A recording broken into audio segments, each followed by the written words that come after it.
Hi, folks. So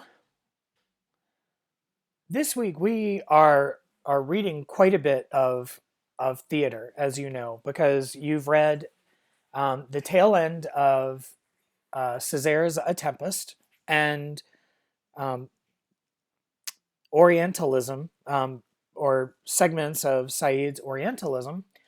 And for Thursday's class, you are reading Gyogama's Foghorn. And Gyogama's play is one of the first published. I think that's important. Obviously, there was probably theater happening and theater being made that was in a contemporary context. But it was one of the first plays published and widely produced by an indigenous playwright.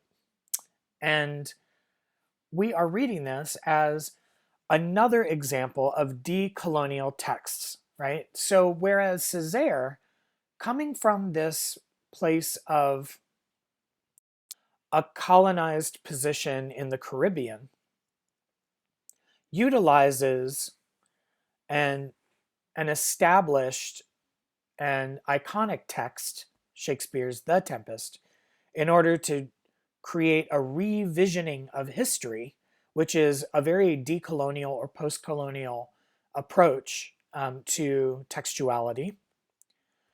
Gyogama's Foghorn is another example of how a text can be decolonial, and it utilizes the skill of satire in order to do it. So you're going to read this play, and it's it's quirky, it's funny, and it uses the satirical tradition in in the truest sense to undermine the presumed authority, right? Which is what satire does.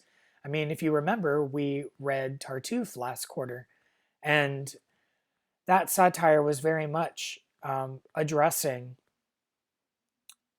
religious authority, right? So, what is the authority in this case? Well, it's a little bit more invisible. It's, as we referred to on Tuesday, that hegemonic colonial approach, right?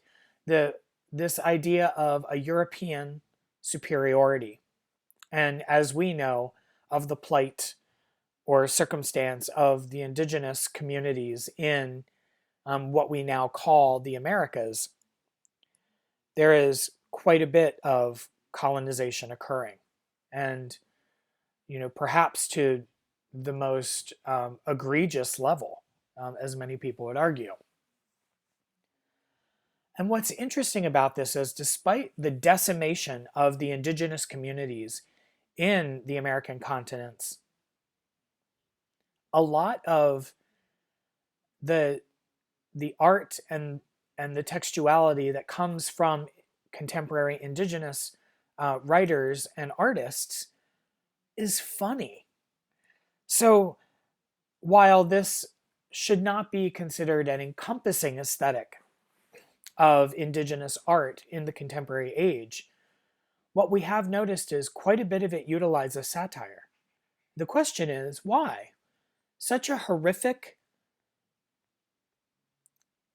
circumstance over the past 500 years for a community that basically was pillaged of its life and literally murdered, right? 95% of all indigenous folks were killed during the colonization of what we now call the United States, for example.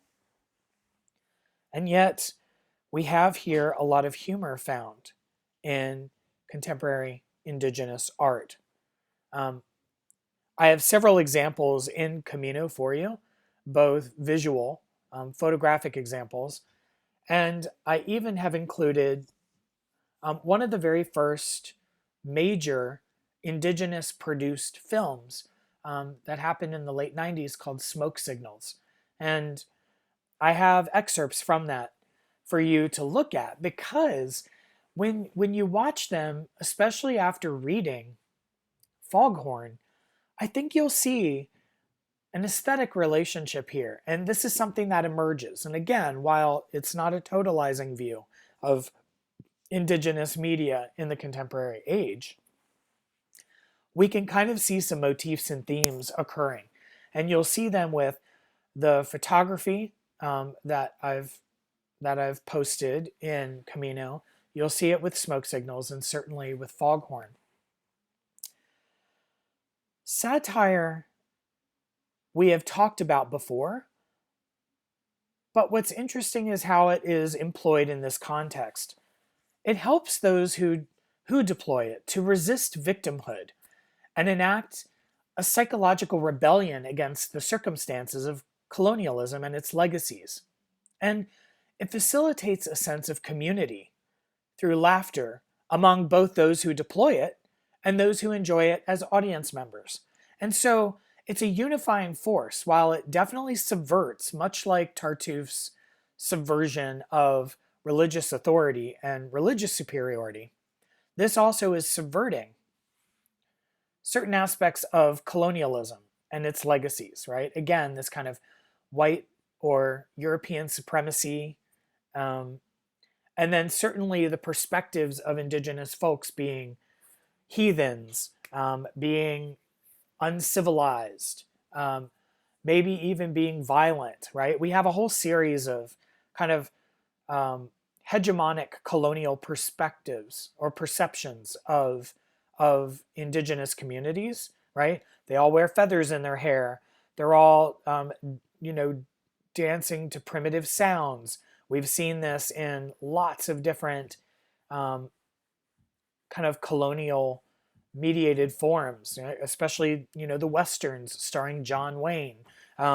We could go on and on about what kind of images have been presented to the American public about indigenous culture and life, either in an exoticized form, as Said would call it, or in just the purely negative approach as a way to dominate that community, as a way to kind of take their power away or their agency away.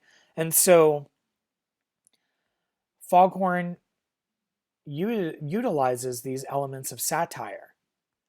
Again, a psychological rebellion against the circumstances of colonialism and its legacies. Okay?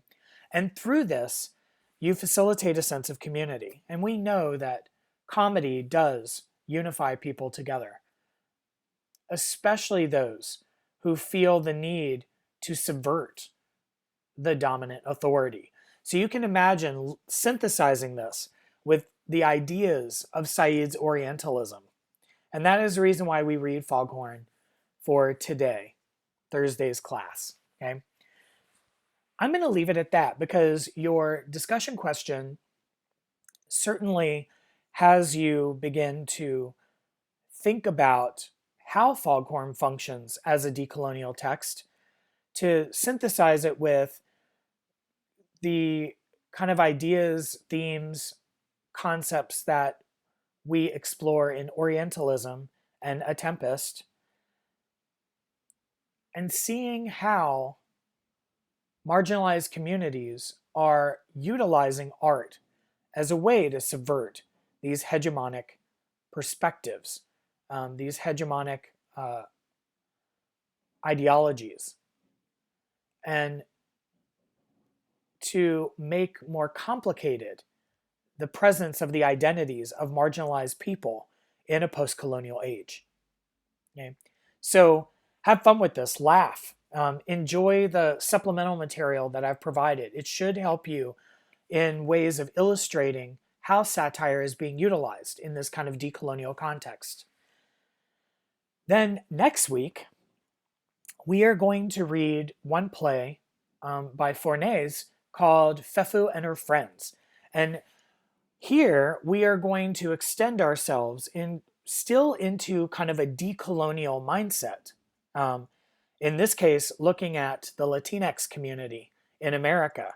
But we're also going to bring in the concept of intersectionality, where we also look at a play that not only is decolonizing the American mind around the Latinx identity, but also uh, addressing the second wave feminist movement and womanhood in America.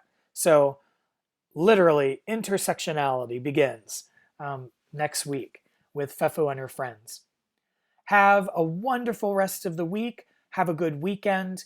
If you have any questions or challenges based on the readings or any of the concepts that I am bringing up, either in the readings or in these lectures, reach out to me. Remember that we have our Zoom drop in that you're welcome to join at noon on Fridays.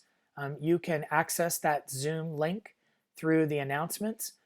And if that time does not work for you, you're welcome to contact me and we'll set up another time. All right. Have a great week, everyone.